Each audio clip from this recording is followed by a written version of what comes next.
Lezike izindaba ze-1K ZNTV ufundela usamukeliso kaNqulunga ngikubingelele mbukeli asikubhekele ihamba phambili usukwini namhlanje.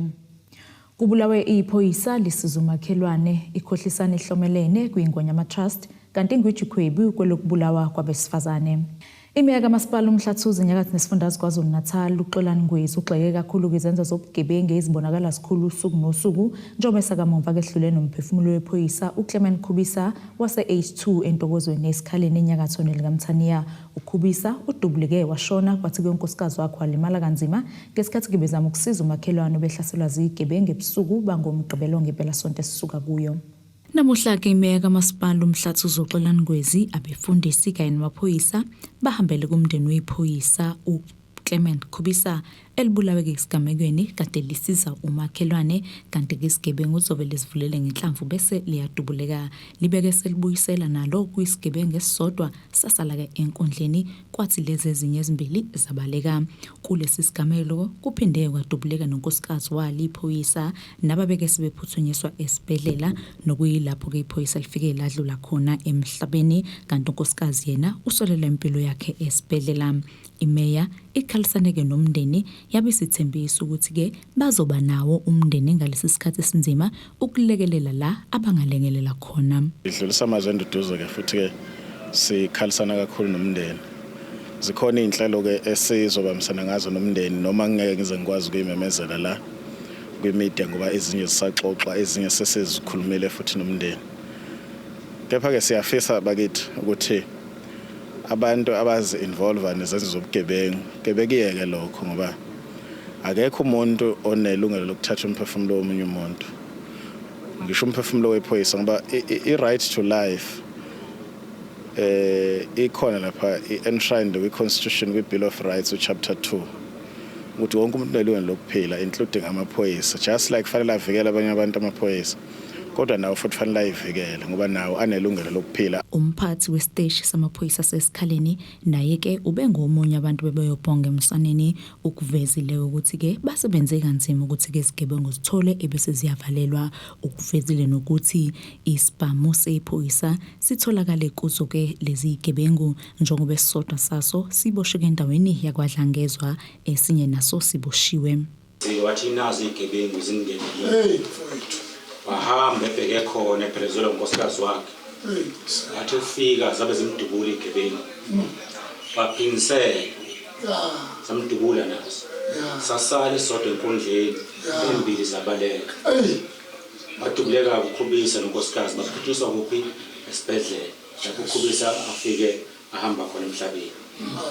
Thina amaphoyisa ke ahlala ngasathi sasonga izandla isigebengu esinye siboshiwe lapha eDlangezwa sathola naso isibhamu sikaKhubisa. Nomunye kade amsana naye uboshiwe futhi. Thina ke amaphoyisa sizohlala njalo siwenza umsebenzi wethu bakwethu. Phatheka ukuthi uhambile uza kwethu bathi kuningi sazokwenza uhlelo lobugebengu. uNgwezi uthi ke uyaqoqozela ukuthi amaphoyisa azivikele ngaso sonke isikhathi uma kebhekana nezimo la esuke ehlaselwa khona zinswela boya. Umthetho uma kufanele ukuthi i-apply lokho okufanele kulandelwe ukuze kudile nezenzo zobugebengu bese kube khona izigebengu zizo attempt ukuhlasela amaphoyisa. Nami ngiyakusekela ukuthi amaphoyisa wayivikela. Uma ke ngesikhathi amaphoyisa eyivikela kuzolahleka imphefumulo yezigebengu angiboni ukuthi kungafanele ukuthi sikhalele lokho ngoba umuntu phela unalo ithuba lokuthi amaphoyisa ezombopha angabi ingozi kuona amaphoyisa ngoba namaphoyisa phela ayideserve impilo. So ke igameko ezedlule esikhathini esedlule la khona amaphoyisa beqinisa khona isandla impela njengomkhandla seMhlathuze ngakusho nje kugcwale impela umlomo ukuthi sikushayela ihlombe awaqinisa impela amaphoyisa ayibambe lapho ngoba asikwazi ukuhlala endaweni noma endaweni engaphansi komkhandla la khona ukuthi izigebengu ziyacanasa. Izeke noma umndeni ungathandanga ukukhuluma nabezindaba kodwa ke bakuvezile ukuthi njengamanje kunzima ukusho ukuthi yini ezokwenzeka nezolandela njengoba kushone ubaba wekhaya kanti kusanjalo nomama naye ulwela impilo yakhe esibhedlela.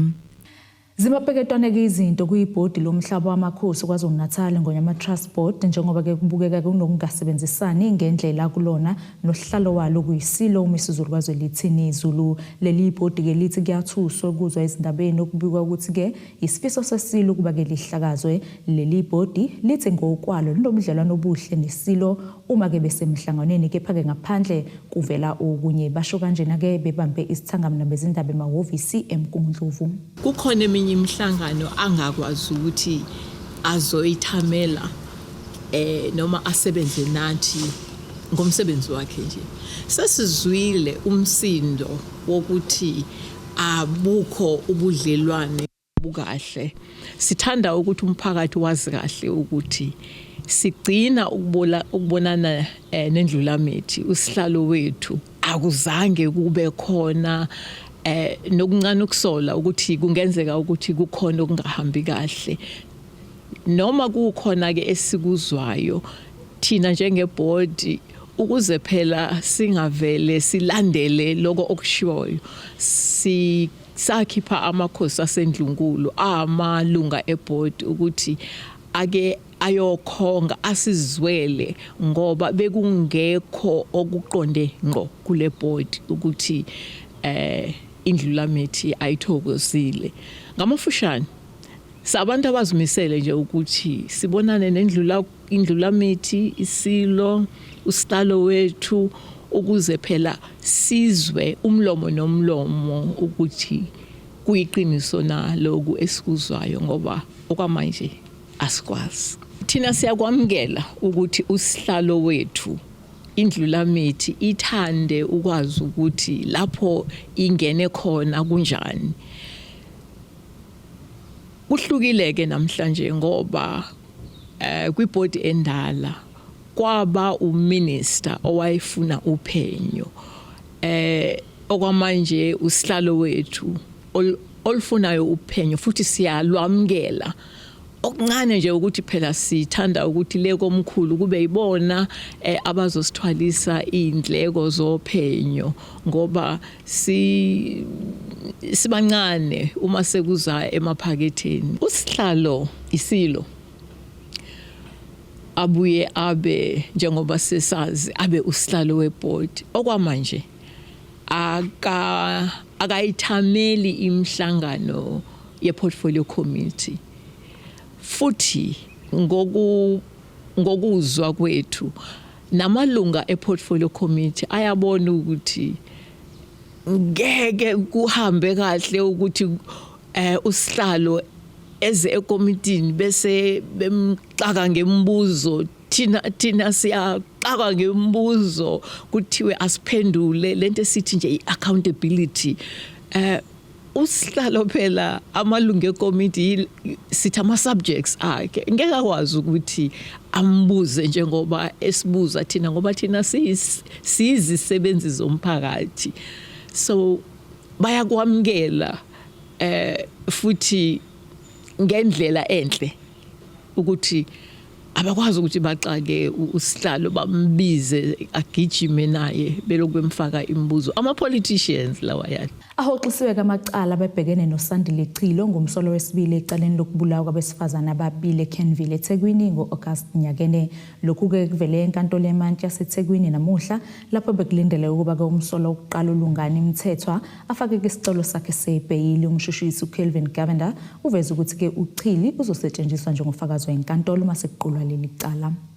Kusengokunye kumsolo wokuqala eceleni lokubulawa kwabesifazane ababili eKenville eThekwini kuhoxiswa amacala bebhekene nomngani wakhe obe umsolo wesibili. Imndeni yalaba besifazane ithi ke okwenziwe umbuso kubaphule izinhliziyo. Kuyasimangaza ke lokho ngoba kungenzeka ukuthi akusiyena owabulala kodwa iqiniso lithi wawuphula umthetho ngokuthi abone umuntu owabulala ebese emva kwalokho engabesaya ukuyoreporta emaphoyiseni. Kanti futhi okunye kusimangazayo ngaphezulu kwalokho ayisihlanu amacala babebeke wona amathathu abeqondene nalo obezofaka ibail namhlanje. Kukhona amabili amanye ayiqondene nalo wesibili esingazwanga ethindwa namhlanje. Kuvusana kwahoxishwa nje ngaphandle kwencazelo ukuthi lawa ke okwayiqondene nawo noma leli ke ngilishoyo lokuthi wawubuka abantu bebulala kodwa wanga report. So lokho ke nje kuzama ukuchaza ukuthi besikhungatheke kangakanani sithuke kangakanani ngalokho. Akuhlala ngakahle kithi futhi ngiyakholwa ukuthi nabalindele ekhaya ukuze ukuthi sihambe kanjani angeke kuhlale kahle nakubo kakhulu ngoba kuyinto ebesingayilindele kakhulu. Njengoba sazi ukuthi there is a confession, so manje they are playing ama tactics as much as yes it's going to make Iqala state stronger, but I strongly believe ukuthi bekufanele ajeze naye like proportional njengomngani wakhe, because he also had a part to play in the commission of Iqala. Namuhla bekulindeleke ukuba umsolwa wokuqala afake isicelo sakhe sebhayili, kepha ke lokhu kwahlehliswa ngemuva kokuba ummeli wakhe ekhale ngokungasitholi isitatimende sokugunyuluka ngecala okuthiwa senziwa umsolwa kanye nesitifiketi esiqinisekisa ukuthi leli cala lizofaka ngaphansi kwesigaba 6 nokungamacala abucayi okudinga ke aqulwe enkantolo ephakeme. Ube esetshela iMantshi ukuthi ke incwadi efungelwe kwamsola abezoyifaka ngayo ibhayili kuzodingeka ke ukuba ayishintshe ngenxa yolwazi olusha oselivele enkantolo. Imndeni ibeze ukukhathazeka ngabathi ke ukushaya ngolonwabo kwaleli cala. We are placed on record that the state is using his client as a Section 204 witness and may charges be withdrawn. I believe all negotiations was done between the attorney and the director of the public prosecutor's office. Njengenjwayelo laba ababili bebesonke beconsa kanti ke nenkantolo ibigcwele phama abebezokweseka imndeni. Icala lihlehlele uMasingane ukuba ke umthethwa afake isicelo sebhayili. Indabeni ze-1 KZN TV kube kuntombi khona Mvubu eThekwini. Akwaziwa ukuthi yozala Nkomoni ngokhetho lokuchibiyela kuwadi yesibili kumasipala omsunduzi njengoba ke isikhundzi zibambene namuhla kumaqembu kezepolitiki ikakhulukazi phakathi kwe-ANC, IFP kanye nomkhonto wesizwe. Lolu khetho belibhekwe ngabomvu njengoba wonke lamaqembu eyifuna lewadi beyiphethwe ke ikhanselela IFP elaxoshwa kulandela izitsolo zokunukubeza ngokucansi lalihluthe ku-ANC kulandela ukushona kwekhansela layo, kanti kokusungula komkhonto wesizwe kwandeseke umbango kulamaqembu. Intsha yakwa-Ward 2 eSweetwaters lapho bekubanjwe khona ukhetho lokuchibiyela isifuna ikhansela elizongena liqhakambise ukuthuthukisa intsha. Ushintsho ongilifunayo noma ngilibhekile ukuthi bathuthukise umphakathi kanye nentsha ngoba manje maningi amathuba khona as i-youth kuyikona ukuthi ke awafinyeleli kuthina. So kuleli khansela elizongena siyacabanga ukuthi sizokwenza kangcono ukuthuthukisa umphakathi wethu kanye ne-youth ngoba i-youth iyona ebhekeke kakhulu manje ukushintsha izwe. Owenhlangano i-IEC uthi azikho izingqinamba ezitheni kulolu khetho uma kuqhathaniswa nalolo oludlule la kuleya wadi. Ngithi sasixoxileke nama-political parties lawa contestayo lawa u3 kakhulukazi u-ANC no-IFP nomkhonto. Savumelana ngokuthi ngenxa ye-experience esabanayo kule wadi nge-election edlule savumelana ngokuthi ake singawasebenzisi ama-sound system. Izolo sisebenze kahle impela nje ayikho iphathi ebibanga umsindo nge-radio nanamhlanje futhi siyavumelana. Kubonakala kuzona zonke iy'teshi esengiyihambile nje zonke zo-7 kubonakala ngathi kusebenzisana kahle kuyabambiswana njengoba ubona nje kunokuthula uma uqhathanisa ne-election esivela kuyona. Amaqembu ezepolitiki ANC, IFP kanye ne-MK onke athi azoyinqoba le wadi ngendlela esikhampeni ngayo nangendlela ama-volunteer ashaye ngayo door to door kwi-campaign. Sibukela abantu be-responda kakhulu nangendlela njengamanje umubuka ngendlela abavota ngayo abeza etafuleni lethu ukukhombisa ukuthi noma kanjani sayibuyisa le ward. Njengosushilo bekuyi-ward yethu sasiyiwine enkatheni ngo-2011 sasingakazi siyiphathe sayiwina ngo-2011 saze saphinda sayiluza kuma-by-elections ngonyaka odlule. Sikethubeni elihle kakhulu kulokhu. Uma ubuka ngendlela ikhampeni yethu ade njalo imessage ibiyodwa ingoba iqembu le-IFP lathatha isinqumo lokuthi loyo beyikhansela obengenzi kahle okwatholakala ukuthi uhlukumeza abantu akawenzeli umphakathi izinto okufanele ngabe uzenzela wona. Iqembu labe selithatha isinqumo sokuthi alimqhelise. Uyakubona ke lokho ukuthi iqembu alicabangelanga lona, alicabangelanga kiwadi kodwa lacabangela umphakathi waka Ward 2. Ingakho sidedelela ukuthi ayi okungcono kubuyelwe khona. So ngaleso senzo kufanele abantu bakubone ukuthi iqembu ngempela liyabakhathalela abantu. Asikhona sobona khona ukuthi umsebenzi sesiwenzile under this region ungakanani, ukuthi siconvince electorate ukuthi noma ama supporters noma ama voters kule region ukuthi avotele umkhonto wesizwe party.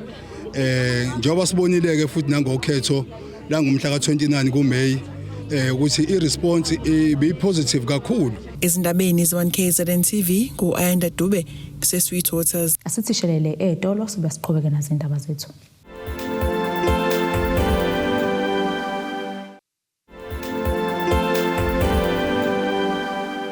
Asikwamukele ke mbukeli ubukela indaba ze1KZN TV nazi ke ihlokano kuyizona ehamba phambili osukwini namhlanje. Kubulawe iphoyisa lisizumakhelwane ikhohlisana ehlomelene kwiNgonyama Trust kanti ingwijikhwebu kwelokubulawa kwabesifazane.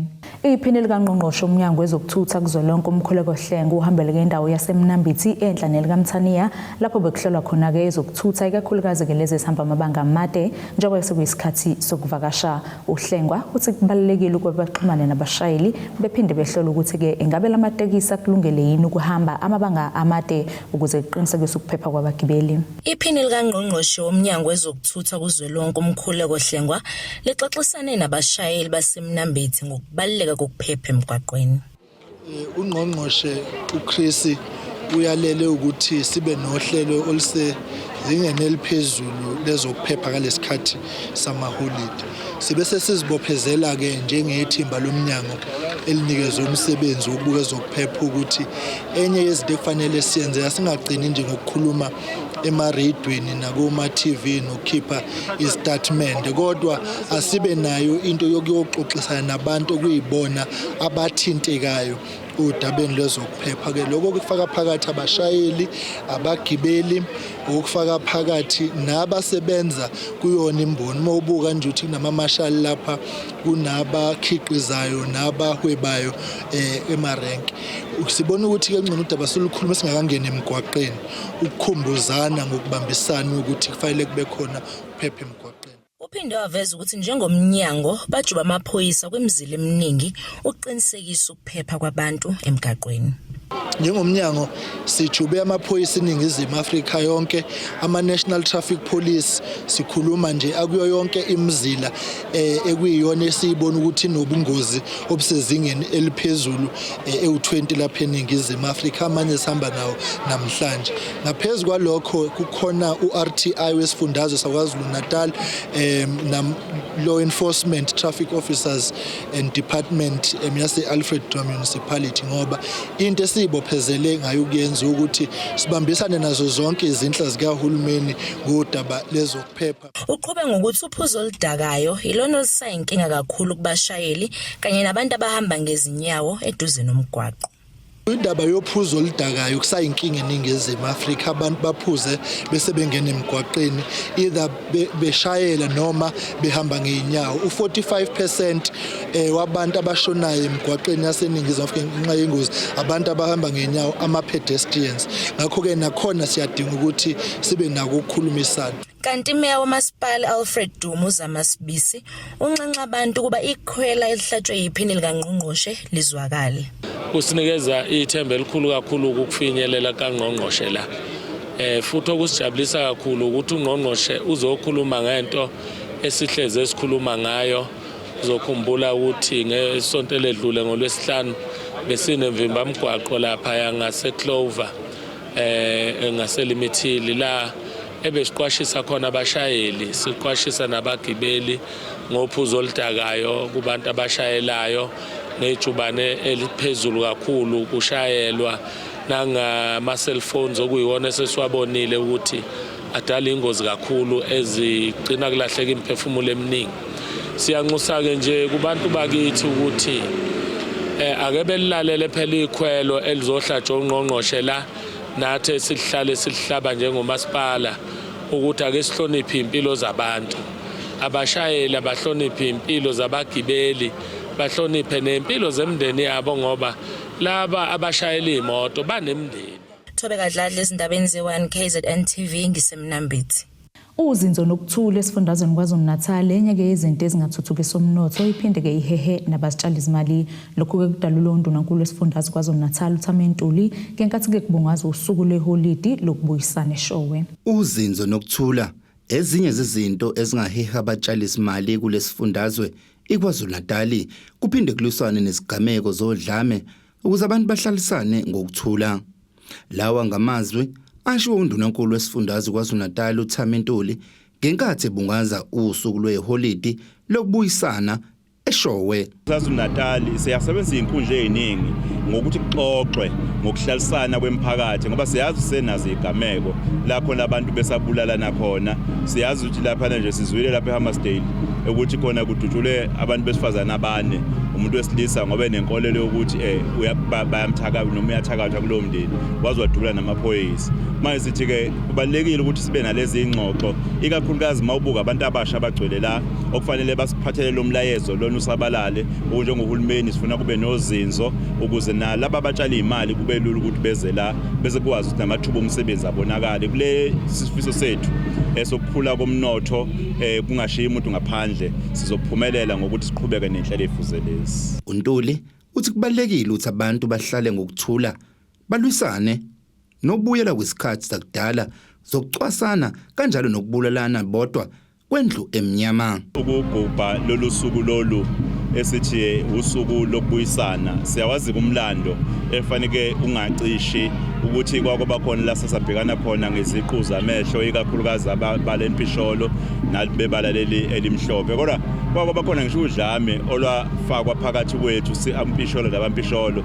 Manje ke sithi usuku lwanamhlanje lokubungaza ukubuyisana esithi kufanele kube khona ukuxolelana kufanele kube khona ukwedlula esikhathini esedlule. uNtuli lolu suku ulubungaze ngokuthi aqale abambe imashi eyokuthula edolobheni iShowe waphinde waba nesivimba umgwaqo waphinde wabheka nasezitolo ukuthi ngabe abekho yini abadayisa ukudla sekudlulelwe isikhathi. Ezindabeni ze1 KZN TV kubika uThabani Maphumulo eShowe. Kukhunjuleka amagalelo esishoshovu sasilwela kamalungelo abantu besifazane kanye nezingane uHlengwe Gambushe wasendaweni yaseMthalume okunoseningizweni nesifundazwe KwaZulu-Natal. Lesi sishoshovu sadlula ke emhlabeni enyakeni ngemuva kokuphathwa kwekhanda isikhashana abeWomen of Umzumbe kanye nesigungu esilwa nobugebengu eMthalume bahambele kumndeni walesi sishoshovu bephethe ke izipho ezahlukene okubalwa nokudla. Kukhunjulwa amagalelo esishoshovu sasilwela amalungelo abantu besifazane nezingane uHlengiwe Gambushe wasendaweni yaseMthwalume ogwini. Lesishoshovu saqama kakhulu ngesikhathi silwela amalungelo abantu besifazane ngesikhathi kusabhidlanga ukubulawa kwabantu besifazane uMalgaju ngonyaka ka2020 lapho izidumbu zabo zazitholwe esimobeni. iWomen of Umzumbe kanye nesigungu esilwa nobugebengu eMthwalume bahambele lo mndeni bephethe izipho ezahlukene.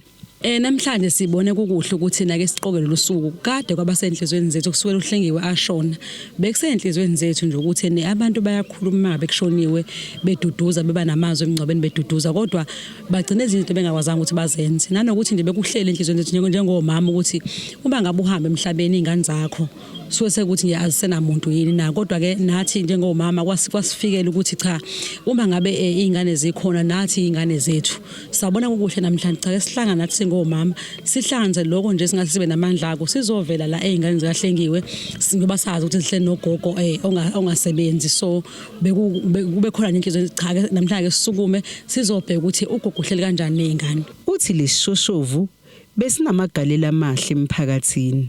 uHlengiwe ngizomkhumbula kakhulu ube emningi nje kakhulu la ku1 KZN nasokhozini ube kade emningi esikhathi sika Malgaju la kade kubulawa khona abantu besifazane eMthwalume betholakala ngale emobeni uyena umuntu wesifazane oqala owasukuma bebamsene noMasibisi nami ngabo wesithathu ukusukuma nje ake sisungule inhlangano la sokuthi sisukume khona sizolwa sibuza ukuthi ubani dobula abantu besifazane eMthwalume ongaboshwa sasukuma sahlangana sibathathu kwase kusuka lonke leliqulu labantu besifazane bezosijoyina ukuthi cha nathi sikanye nani siyaweseka umbono uHlengiwe kwesishoshovu esikhulu kwesala eMthwalume wayengayocoshi uDodo uHlengiwe into nje mengabe engamsana naye wayengahambisana naye wayengakwazi ukuyimbathisa wayeno forward omumbi bazomkhumbula nje abanye kwakuthiwa uMagamboshi.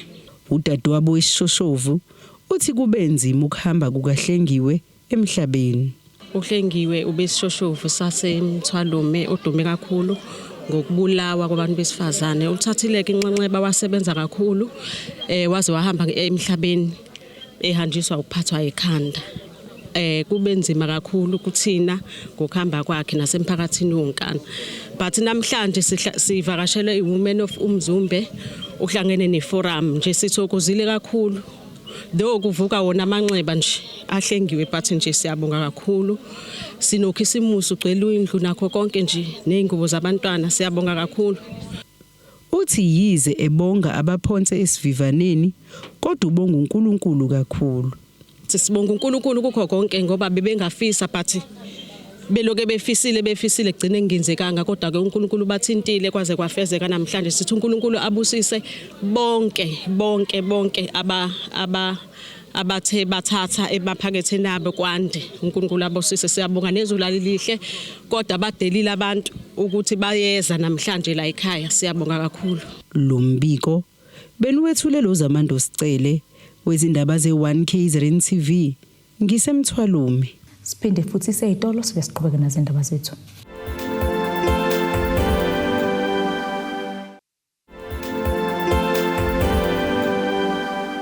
Asiphinde ke sikwamukele imbukelo sabukele zona indaba zo1KZN TV. Sikukhumbuze ke ihlokano bekuzwa nebehamba phambili losuku namhlanje. Kubulawe iphoyisa lisizumakhelwane ikhohlisana ihlomelene kwingonyama trust kanti ngwijikhwebu kwelokubulawa kwabesifazane. Ake sibheke ngosini yezomnotho.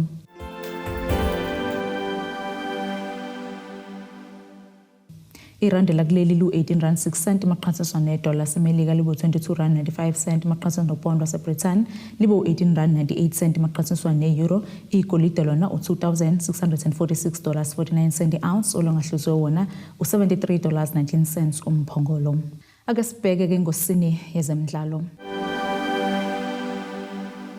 Iqembu losuthu lomabheshankone ezikaNkotheni amaZulu FC lithi ke galandisi nje isibalo ngabadlali balo abasha elisanda kubamemezela ukubasayina ke kepha ke lifuna ukuqinisa iqembu linqobe nezicoco ngabo kwazise ke sebemkantshubo mve ebholeni. Leli qembu lisho kanjena kulandela kuba limemezele uBongani Zungu kanye noSandile Mthethwa njengabadlali ke eselibasayinile. uZungu uke wagijima kumaqembu ahlukene kubalwa ke phesheya kwezilwandle nakuMamelodi Sundowns kuleli kanti koMthethwa naye uke wagijima Richards Bay FC kanye ke neOrlando Pirates.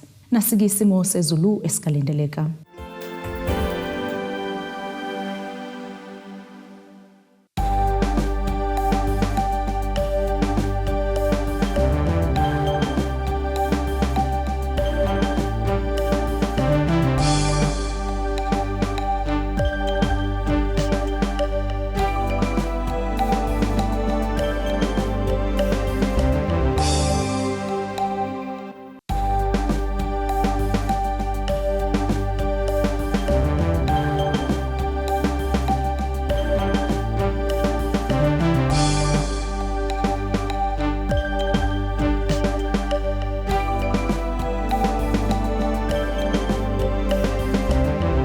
Bukelekeza kuqe bese kuphathele zona usuku namhlanje. Mina nawe sophinde sihlangane kusasa futhi ngasi isikhathi esifanayo.